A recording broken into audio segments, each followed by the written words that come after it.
მოგესალმებით ღვთისმშობლებო, გარდა სიყვარულისა, ღმერთის პიროვნების დასახასიათებლად წმინდა წერილი კიდევ ერთ სიტყვას იყენებს. თქვენთვის რომ შემოეთავაზებინათ, დაახასიათეთო ღმერთი აი ამ ერთი სიტყვით. რომელ სიტყვას გამოიყენებდით? ალბათ აი ამ სიტყვას, რომ ღმერთი წმინდა. ბიბლიას სიწმინდეს მშვენიერებას უკავშირებს და მშვენიერება ცხადია ყოველთვის მიმზიდველია. დავუკვირდეთ აი ამ ილუსტრაციას. თუ არ გრჩებათ თვალი ბუნების აი ამ სანახაობაზე. რა სიტყვით, რის გამოა ეს ფოტო ასეთი თვალწარმტაცი? დავუკვირდით როგორი ანკარა წყალი მოჭუხჭუხებს, ალბათ ჰაერიც როგორი სუფთაა იქ. ლაჟვარდოვანიცა კი თითქოს ბრწყინავსო. ახლა თუ აი ამ პეიზაჟში რაღაცა შევცვლიდით, ნაკადულის ნაპირს მოვანაგვიანებდით, ხეებსა და რიყის ქვებს წარწერებით ავაჭრელებდით, ჰაერს გამჭვარტლავდით, რა თქმა უნდა ასეთი სურათი აღარ მოგხიბლავდა და გულიც აღარ მიგვივიდოდა. ასე რომ მშვენიერებაზე როცა ვსაუბრობთ, რაღაც სუფთა, სპეტაკი, ნათელი გვაქვს მხედველობაში და მით უმეტეს მაშინ, როდესაც ვფიქრობთ, რომ ეს მშვენიერება წმინდა ღმერთის შემოქმედება. მისი ნახელავია. თავისთავად ეს მშვენიერებაც გვესაუბრება უკვე შემოქმედი ღმერთის სიწმინდეზე. თუმცა ღმერთ იახვეს, იგივე იეჰოვას ეს აღწერილობა კიდევ უფრო სიღრმისეულად წმინდა წერილებში გამოიყენა. ესაიამ ერთ-ერთ წინასწარმეტყველის მიერ არის ეს აგერ მოცემული, ეს გახლავთ როგორც თქვი ესაიას ხილვა. დაუკვირდით მის აი ამ ხილვაში რას და როგორ ესმება ხაზი. ნახოთ ესაია წინასწარმეტყველის მე-6 თავი, პირველიდან 4-ის ჩათვლით მუხლებს წავიკითხავ ჯერ, აქ გამოვიყენებ ახალი ქვეყნიერების თარგმანს. მეფე უზიას სიკვდილის წელს ვიხილეთ დიდებულ და ამაღლებულ ტახტზე მჯდომი იეჰოვა. მისი სამოსის კალთები ავსებდა ტაძარს.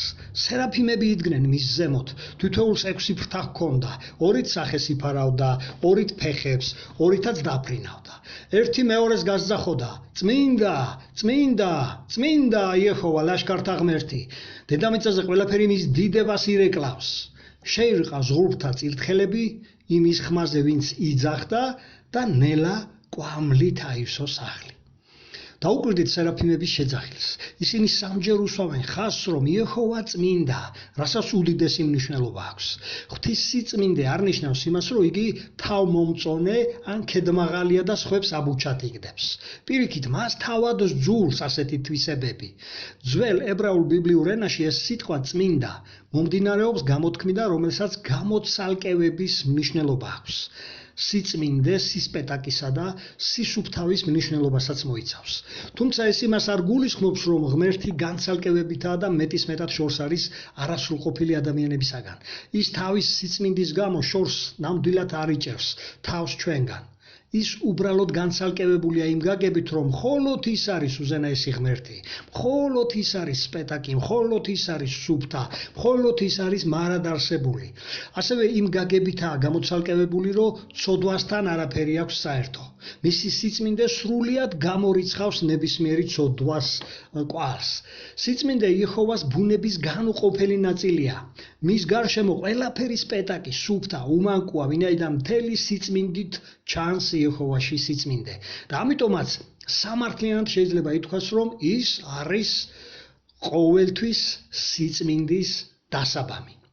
ეს სულიერი ქმნილებები, სერაფიმები, რომლებიც ესაიამ იხილა და როგორც ჩანს აი ამ მონაკვეთიდან, მათი შეძახილებიდან, ისინი მნიშვნელოვან როლს ასრულებენ, რათა იეჰოვას სიწმინდე ცნობილი გახდეს მთელი სამყაროსთვის. მაგრამ ის, რომ უზენაესი ღმერთი ასეთი წმინდაა, უნდა ვიფიქროთ, რომ ვერ შევძლებთ მასთან მიახლოებას. მოდი დაუკვირდეთ იგივე მონაკვეთის გაგრძელებას, თუ რას ვიგებთ ახლა აქედან, ჯერ ვნახოთ ისიც, თუ როგორი იყო თვითონ ესაიას რეაქცია, როცა იხილა და მოისმინა სერაფიმებისაგან ეს შეძახილი, რომ იეჰოვა არის წმინდა და ვნახოთ მომდევნო მე-5 მუხლი გაგრძელება. ვთქვი, ვაიმე, დადუმებული ვარ, რადგან ბაგე უწმინდური კაცი ვარ და ბაგე უწმინდურ ხალხში ვცხოვრობ. ჩემმა თვალებმა მეფე, ლაშქართა ღმერთი იეჰოვა იხილა. რატომ არის ასეთი ნათქვამი ესაიასგან?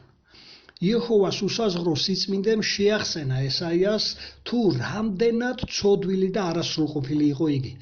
თავდაპირველად ეს ერთგული კაცი უზომოდ დაითრგუნა ამ ხილვის დროს, მაგრამ იეჰოვას იგი ამ მდგომარეობაში არ დაუტოვებია. და მოდი ვნახოთ ახლა გაგრძელება, თუ როგორ ანუგეშებს ღმერთი მას უკვე შემდგომ მე-6 მე-7 მუხლები და რას ვიგებთ. მაშინ ერთ-ერთი სერაფიმი მოფრინდა ჩემთან ხელში სამსხვერპლოდან მაშით აღებული გავარვარებული ნაკვერცხალი ეჭირა, ბაგეებზე დამადო და მითხრა: აი, შეეხუეს შენს ბაგეებს და ჩამოგშორდა დანაშაული და მიგეტევა ცოდა. ეს მოქმედება რა თქმა უნდა სიმბოლურია და შესაბამისად რა თქმა უნდა ეს ნაკვერცხლებიც, რადგან ეს აი ამ ყველაფერს ხილვაში ხედავდა და ყველაფერი რაც ნახა სიმბოლური იყო. წინააღმდეგ შემთხვევაში ნაკვერცხალი დამწვრობას და ტკივილს მიაყენებდა მას.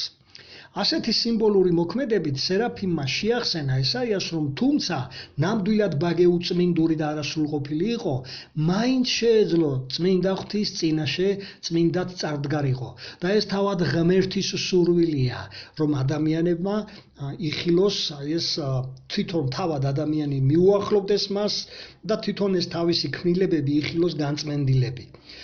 ყოველ შემთხვევაში ეს რაღაც შედარებით მაინც არის კიდევ ერთი რამ, რაც იეჰოვას უკავშირდება და რაც ასევე წმინდად არის წოდებული. ესაა მისი ძალა, მისი წმინდა სული, რომელზეც მე ვისაუბრე აი ამის წინა რიგით 76 ვიდეო რგოლში, ამიტომ თუ არ მოგისმენიათ, მოგიწოდებთ რომ შემოდეთ ჩემს პირად გვერდზე და მოისმენთ ეს ვიდეო რგოლიც. და იქ დანარჩენი სხვა თვისებებიც არის იქვე განხილული. და ყველაფერს რასაც ღმერთი აკეთებს, აი ამ თავისი წმინდა სულის, აი ამ ძალის მეშვეობით, ყველაფერი წმინდა, უმციკლო და სუფთად არის შესრულებული. იეჰოვას სიწმინდის საუკეთესო ანარეკლად მისი ძე იესო მოგვევლინა და იესო ასე მოიხსენიება სწორედ წმინდა წერილებშიც, აგერ გამოვიყენებ იოანეს სახარების მე-6 თავს 62-69 მუხლებს. აგერ პეტრე, როდესაც ესაუბრება იესოს 69 მუხლში, რას ეუბნება იესოს? რომ შენახარო ღვთის წმინდა. და რა კი იესო თავისი მამის ანარეკლია, ხოლო ჩვენ ქრისტეს მიმდევრები ვართ, ვინც ნამდვილად თვლით, რომ ქრისტეს მიმდევრები ვართ. მე არ ვამბობ იმას, თვითმარქვია ქრისტიანებზე და ძალით ქრისტიანებზე, რომლებიც საერთოდ არ ცდილობენ აირეკლონ სიწმინდე. მე ვსაუბრობ ჭეშმარიტ ქრისტიანებზე, ვინც ნამდვილად ვცდილობთ, რომ შევიცვალოთ უკეთესობისკენ და გამოვალინოთ ეს წმინდა თვისებები. და ვაღიარებთ, რომ ჩვენ შექმნილი ვართ მათ მსგავსებად. როგორც ეს დაბადების პირველი 26-ში იკითხება, როდესაც აგერ იეჰოვა ესაუბრება თავის ძეს იესოს, რომ მოდი კაციო ჩვენ სანამ მსგავსად შევქმნათო და აგერ დაბადების პირველი 27-ში ხო იკითხება, რომ თავის ანარეკლად შევქმნა ჩვენს ღმერთმა, ანუ უნდა ვირეკლავდეთ მის პიროვნებას, აქ ეს აზრია ხო დედამიწაზე. ასეც ვიყავით შექმნილები, მაგრამ სამწუხაროდ სატანამ გადააგვარა კაცობრიობა, სატანამ გათხუნა, ხო, ნათქვამიც აგვაქვს ქართულ ანდაზაში ერთი ტალახიანი ღორის ხვებსაც გაატალახიანებს, ხო, მე გამოვიყენებ ილუსტრაციასაც ამის საჩვენებლად, რომ სინამდვილეში როგორ მოქმედებს აი ეს სიდამპლე, ეს ცუდი თვისებები, უწმინდური თვისებები სხვებზე. მოდით ნახოთ ახლა ეს მოთხოვნა სადაა მოცემული, რა კონტექსტშია გამოყენებული, თუ ჩვენ როგორ უნდა ავირეკლოთ ჩვენი ზეციერი მამის ეს სიწმინდე, თუ რაში და როგორ გვმართებს ჩვენ რამ ხრივ გვმართებს სიწმინდის განვითარება და გამოვლენა. ნახოთ პეტრეს პირველი წერილი ახალ აღთქმაში, პირველი თავი მე-16 მუხლებს დავურთავ. მოდით წავიკითხავ ამასაც. ნებისმიერ საქციელში წმინდები იყავით იმ წმინდასავით, რომელმაც მოგიხმოთ, ვინაიდან დაწერილია, იყავით წმინდები, რადგან წმინდა ვარ მე. აი ამ მოთხოვნით იეჰოვა იმას არ გვეუბნება, რომ ჩვენც ისეთივე წმინდები უნდა ვიყოთ, როგორც თვითონ არის. ღმერთი არასოდეს მოელის ჩვენგან იმას, რაც არ შეგვიძლია. ის უფრო იმას შეგვახსენებს აქ, რომ წმინდები იმიტომ უნდა ვიყოთ, რომ თვითონ ჩვენი ზეციერი მამა არის წმინდა, ჩვენი შემოქმედი. და უნდა ვირეკლავდეთ მას. აი მე-15 მუხლზე დაკვირვებით კი ვიგებთ, რომ სიწმინდის გამოვლენა კონკრეტულ ქმედებებში მოგვეთხოვება. თუ რომელ ქმედებებში უნდა ავირეკლოთ ახლა ღმერთის სიწმინდე, ეს უკვე კარგად ჩანს ბიბლიის წმინდა წერილების სხვა მონაკვეთთან ნახავთ, აგერ ეფესოელების წერილს გამოვიყენებ, მე-5 თავის 1-დან 5-ის ჩათვლით, მაგრამ ჯერ დავურთავ პირველ და მეორე მუხლს. აქ საუბარია, რომ ჩვენ, ვინც ვთვლით, რომ ღვთის ქმნილებები ვართ, მისი მიწიერი შვილები ვართ, მაშინ უნდა ვბაძავდეთ კიდეც, ხო, ჩვენს ზეციერ მამას, ვირეკლავდეთ მის წმინდა თვისებებს სიწმინდეში. და აი ამის გაკეთება შეგვიძლია ჩვენი მხსნელის და ჩვენი წინამძღოლის იესო ქრისტეზე დაკვირვებით და მისი მიბაძვით, რადგან სწორედ ამას გულისხმობს ქრისტიანობა თავის თავში. ქრისტეს მსგავს, ქრისტეს მიმდევარს, ქრისტეს მიმბაძველს. და მე ეს გარჩეული მაქვს ჩემს გვერდზე თუ შემოხვალთ, არ მოგისმენიათ ეს ვიდეო რგოლებიც მოისმინეთ თუ რას ნიშნავს იყო და გერქვას ქრისტიანი. შემდეგ კი არის ჩამონათვალი თუ რაში მოგვეთხოვება ჩვენ სიწმინდის გამოვლენა და აგერ გავაგრძელოთ. მოდით მესამე მეხუთე მუხლებს დავურთავ. აქ ასეთი აზრით იწყება, ესე იგი ყოველგვარი უწმინდურება მოიშორეთო. და ჩამონათვალია სიძვა, ყოველგვარი უწმინდურება და სიხარბეც კი არ იხსენიებოდესო თქვენ შორის. როგორც წმინდებს შეეფარებათო, არც სამარცხვინო საქციელი, სულელული ლაპარაკი და უწმაწური ხუმრობა, რითიც სავსეა ხო სოციალური ქსელები და საერთოდ ქვეყნიერება. და შემდეგ აგრძელებს. უკვე გვეუბნება პირიქითო, მუდამ მადლიერება გამოხატეთო. რადგანაც იცით და გესმით რომ არც მეძავს, არც უწმინდურს და არც ხარს. და როცა აი ამ სიტყვას ვკითხულობ ხოლმე ხლა აი ამ კონტექსტში ამ ბოლო დროს უკვე, როცა ესეთ ადგილებში შევხვდები ხოლმე არც ხარსო, განსაკუთრებით მახსენებს ხოლმე ჩვენს ქვეყანაში ერთ კაცს და მის გარშემო შემოკრეფილებს. ხო და როგორც ჩანს ჩვენს ქვეყანაში ეს თვისებები განსაკუთრებით აირეკლეს აი ამ შემოქმედს მოწყვეტილმა და სატანის გზაზე მდგომმა კატეგორია ადამიანებმა.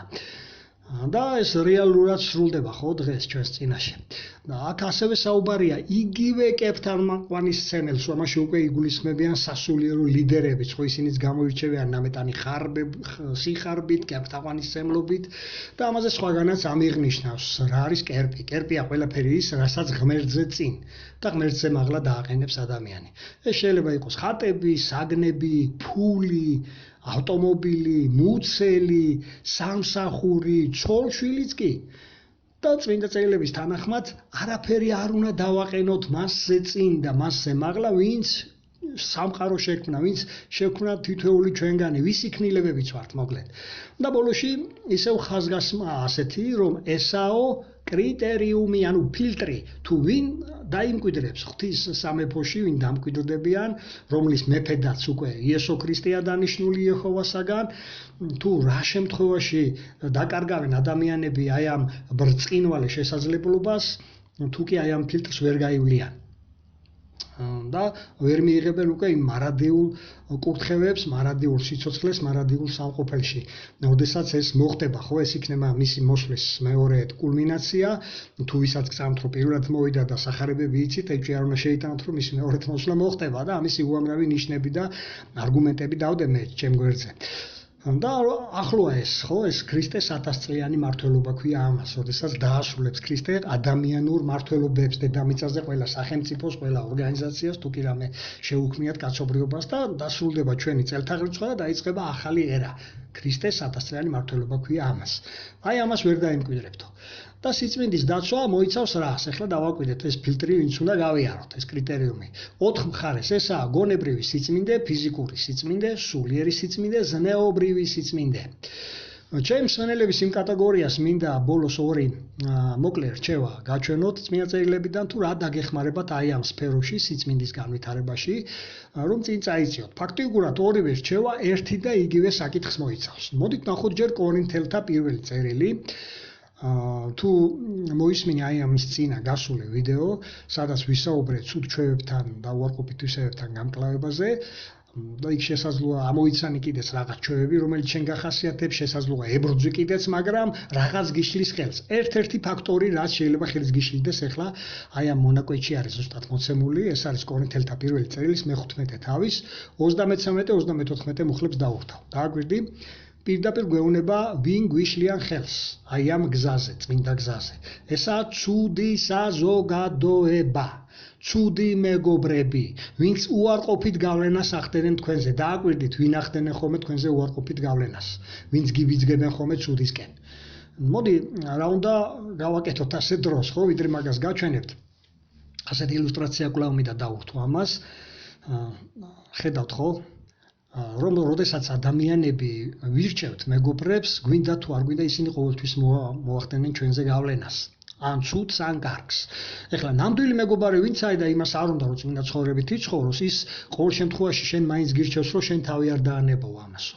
ეცადეო რომ იცხოვრო წმინდა თუ ეს იქნება ნამდვილი მეგობარი მიუხედავად თავისი ცუდი ჩვევებისა მაგრამ თუ მეგობარი რომელიც ცუდს აკეთებს უბრალოდ გაფუჭება ქვია მაგას ცუდად ცხოვრობს და შენ ცუდისკენ გეკაჩება და გირჩევს რომ მოდი ნუღა მოსმენ რა მაგაცის ვიდეოებს ან მოდი ნუღა ცდილობს ნაწილები იკითხო ნუღა ცდილობს შეიცვალო რაც აღარ ეგახარ ვერ შეიცვლები და ესეთ რაღაცებს გეუბნება დარწმუნდი რომ ეგ არ არის შენი მეგობარი რომ სინამდვილეში მისი ქვეცნობიერი გეუბნება ამ დროს რომ ის მან იცის რომ ის განწირულია დაღუპულია და შენც უნდა რომ ჩაგითვრიოს იგივე ჭაობში ამიტომ ესეთი ადამიანები მოიცილეთ არა გულწრფელი მეგობრები მოიშორეთ კიდევაც ვთქვი გულწრფელი მეგობარი ყოველთვის გირჩევს საპირისპიროს თვითონ შეიძლება ცუდად იქცეოდეს მაგრამ შენ გეტყვის რომ შენ მიყევი სიწმინდეს თუ ამას იზავ მე უფრო გამიხარდება ასე გირჩევს ნამდვილი მეგობარი აი ასეთებთან უნდა გქონდეს ჩვენი ურთიერთობა რაც არ უნდა კარგი თვისებები გქონდეს, აქ ზუსტად ამ მონაკვეთში ეს წავიკითხეთ, რომ ცუდი საზოგადოება ხრწნის აი ამ კარგ ჩვევებს, კარგ თვისებებს. რაც არ უნდა კარგი პიროვნება იყო, ადრე თუ ქვიან ის გაგხრწნის და გადაგდებს იმ თავის სიდამპლეს, უკაცრავად ამ სიტყვისთვის, მაგრამ ეს ილუსტრაციაში ზუსტად ეს აზრია გამოყენებული.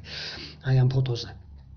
ამიტომ გავუწიეთ ყურადღება მიაქციეთ იმას აუცილებლად თუ ვისთან მეგობრობთ. აგერ მეორე წერილი იგივე კორინთელების მეორე წერილის მე-6 თავის მე-18 მუხლის შემდეგ რჩევასაც მივაქციოთ ყურადღება.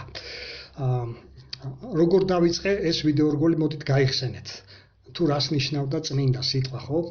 ეს ებრაული სიტყვის განმარტებიდან გამომდინარე, ეს ნიშნავს გამოცალკევებას გულისხმობს. სწორედ ამისაკენ მოგვიწოდებს ეს მონაკვეთი თუ აკვირდებით. ზეციერი მამის მოწოდებაა ეს, ჩემი მოწოდება არა. რომ გამოეყავითო უწმინდურ ადამიანებს, რომლებიც ცუდ გავლენას ახდენენო თქვენზე.